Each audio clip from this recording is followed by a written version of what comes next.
Hello beautiful ladies, and welcome to part 2 of my why foundation oxidizes on our skin and how to combat it. Now the previous video went over all the steps in depth. Today I'll just reiterate those, and I will link that video in case you haven't seen it for your viewing pleasure at the end of this.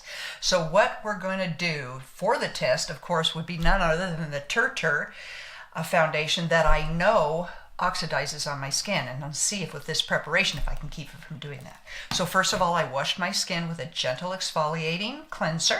I applied my TIR TIR Milk Toner. I just love that, and I let that set a little bit, just a few minutes, and then I went on to my skincare and sunscreen, and then I went on to the primer. In my Ipsy bag, I received this e.l.f. liquid poreless putty primer. I've heard a lot of good things about it.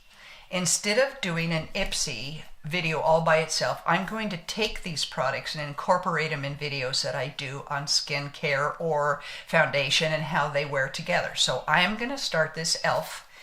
and I am putting on just a tad of it. And if you look, it's kind of runny, but it's kind of like a pink. So I'm going to put that on. Special. I put it on all over. Primer acts like a barrier between your skin and the foundation to keep it from oxidizing. I saw a TikTok on this crease piece. See these? This is it. Wow. So they have 2 almond shaped, one for each eye. They have 2 round shapes and they have 2 wing shapes. So I am going to do the almond shape, and you're just supposed to put it on your eye, and then it's supposed to be perfect. When I was in Ulta, I wanted to try this new gripping, sheer, glowy, dewy primer by e.l.f. It's supposed to be the bomb, so we're going to try that. So I'm going to take my TIR TIR, and I'm going to open it. I'm going to use my BK 101 to put it on, then I'll finish it with my beauty blender. So I'm just going to push in easy, because the next step is to not over apply. So I'm going to take it in my palm and swirl it. All right, and then I'm going to press. And pay close attention to the color. And you can always add more. I'm going to do another press and then swirl it in here and go forth. And pressing it in really does an amazing job.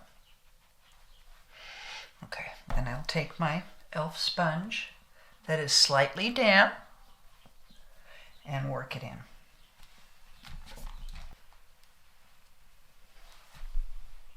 I'm going to take a picture of this when I add it so I can compare them side by side. So let me tell you about the eyes. All right, we're going to do a trend, and it is going to be blue eyeshadow. Now, it can go from wild and crazy like this, or to like this. That's the style I'm shooting for. Let me show you the eyeshadows I got. The Juvia's Place was so pigmented, I couldn't really tone it down how I wanted, so I went and got ColourPop's So Elemento. I just seem to be able to find the perfect eyeshadows in the ColourPop section. I know some people don't care for them that much. They are powdery, but they last all day for me. Because blue eyeshadow needs warm tones with it in order for it to look really good. That's just what they told me, and that's why I'm sticking to it. I have this NYX Ultimate Warm Neutrals, and I'm going to be using this brown here for my crease. Are you ready? Let's get this party started.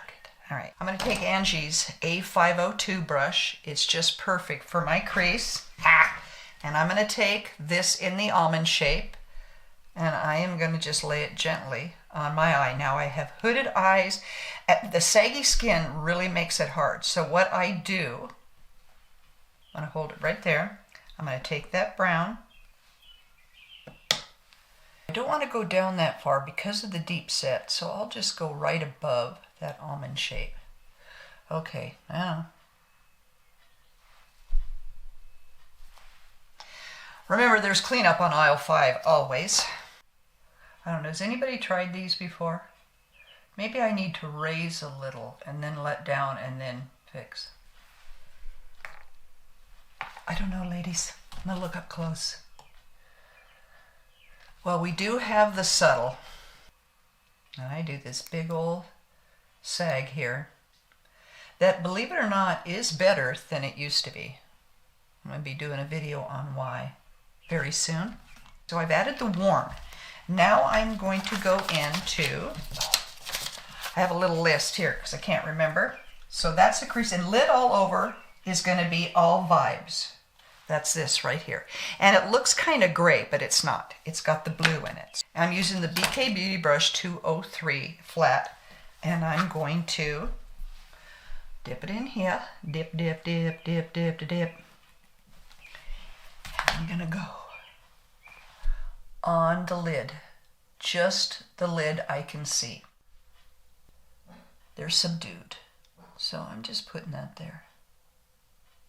Just on that. I have more lid space, so I can afford to go just a little bit more. Get back and look. Now, I think that's very subtle, very subtle. You can go bolder. There's a lot more colors to go bold. So then in the corner, I'm going to use this Calm Down. Something I need to practice. This is an IT brush, and it doesn't say what it is, but it's just this little rounded, like that. It's perfect for in the corner, so I'm going to dip it in that blue.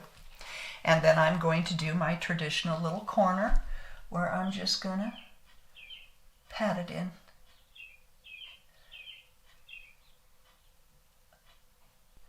Ooh, yes. So I have to follow how I normally do. Look straight ahead, because it gets lost in that fold. I go a little bit more with the blue, the darker blue just over that tip. Oh, what a pretty palette. A little bit, follow what I did before. Just a little bit up over there. It's new every time I try anything, ladies. Absolutely is. Now those colors with that brown look really nice, in my opinion. And blend.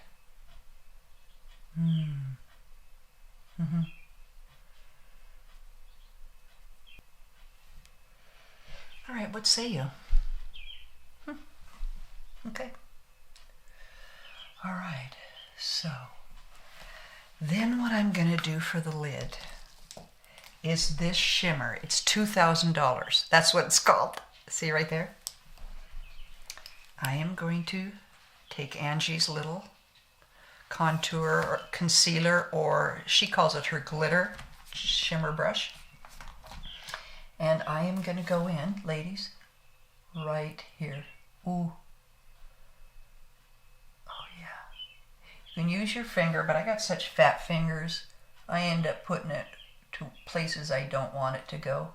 So I'm just doing it right on the eyelid. Yes, I'm also going to do an eyeshadow using greens.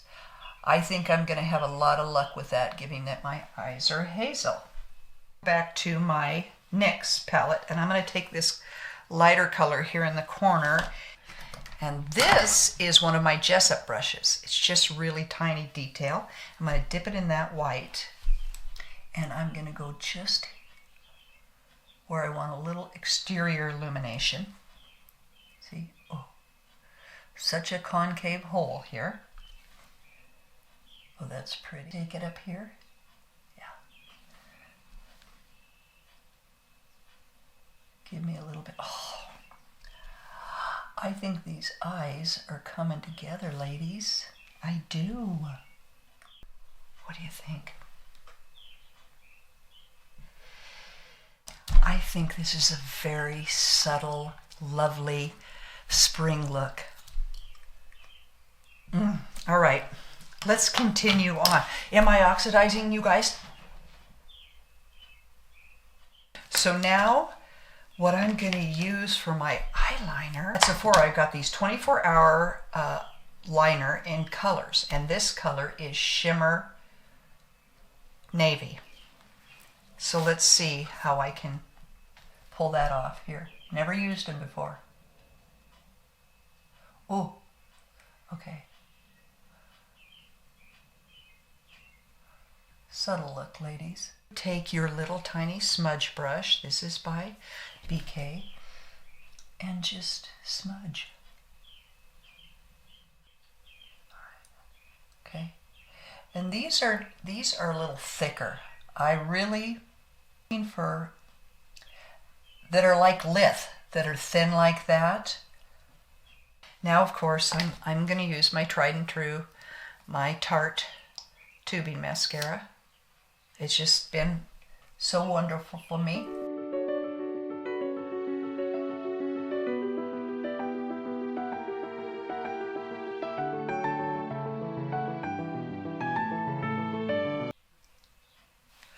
Where I put any eye cream that you have back under to help emoliate. So while that dries a little bit, I want to tell you a couple of other things that can cause oxidization, and that's having your foundation be expired. Now, 12-month to 18-month is what they say, but you just shake them good, and if they still are separating and look gunky, then it's time to throw them away. Another thing that can cause oxidization is not having your tools clean, like your brushes cleaned regularly, because they can get bacteria and gunk in there that can upset the apple cart when you apply it. Try to clean your brushes at the minimum every 2 weeks, and do your sponges as often as you feel like you can do, because you get them wet anyway, and that's when you use them. Right? Just thought I'd tell you that. So I got that down. My dogs, my husband went fishing, and so they're all PO'd out there, so they're just going to bark at me. I told them I'd take them for a really good walk around the property, if they were good. All right, I'll take my kitty paw. This is my Neutrogena, and go up to kind of clean up the aisle. Then you take your setting powder. Okay, now I gotta set under my eyes. Oh, the eyes are looking good. I am going to use contour because I really like to contour this mug. And I'm just going to go contour on places that I need it, that I don't think will show any, that will not hide any oxidization. Okay, now I am going to try a blusher, and this is the Revlon's liquid blush in like a mauve. I don't know, I can't read the colors, so I'm going to take my fingers, shake it a little bit, and then I'm going to dot. And then I am going to blend with my thinners. Go up my bananas. Interesting color. Pretty. Yeah. Yeah. And I like to have a little glow. It's very pretty. I'm going to apply my lip liner, lipstick, and get the rest of my pretties on and be right back. Oh my gosh, okay, I forgot. I gotta try my new e.l.f. and I'm gonna just spray it on my sponge, and I'm gonna go in. The spray comes out really nice. It's supposed to be gripping, and I hope so. Okay, beautiful ladies, what do you think? I don't think I'm oxidizing, and it seems light. I could oxidize just a tad if it wouldn't go orange. All right, I'm going to come back in 6 hours. That's about the maximum I wear my foundation, but we'll see if this holds up beautifully with the techniques that I use to prep my skin. Hello, beautiful ladies of my heart. It is actually 5:45 p.m. up there. I don't think it oxidized. And you know what's so funny? After I shot these 2 videos about oxidization, I went and watched my TIR TIR. No, I didn't watch it first. And to me, it didn't look like it oxidized at all through the video. But when I was in Ulta and got her comment and I went and looked in their lights, it did look much different. Now, I had applied a little too much that day as well. I really like the blue. I am tickled. Oh, I hope you guys try this technique, and I hope you guys have a blue palette. If you don't, you know where to get one. Oh, and this I thought was actually cool. I'm going to try the other ones as well. If you're having trouble with oxidization, these tips should work for you. And if you're just wanting a better way to get your foundation to stay and look gorgeous all day, these tips are fantastic. So it's a win-win. Anyway, I love you so much. I will see you soon. Cheers. It is 5 o'clock everywhere.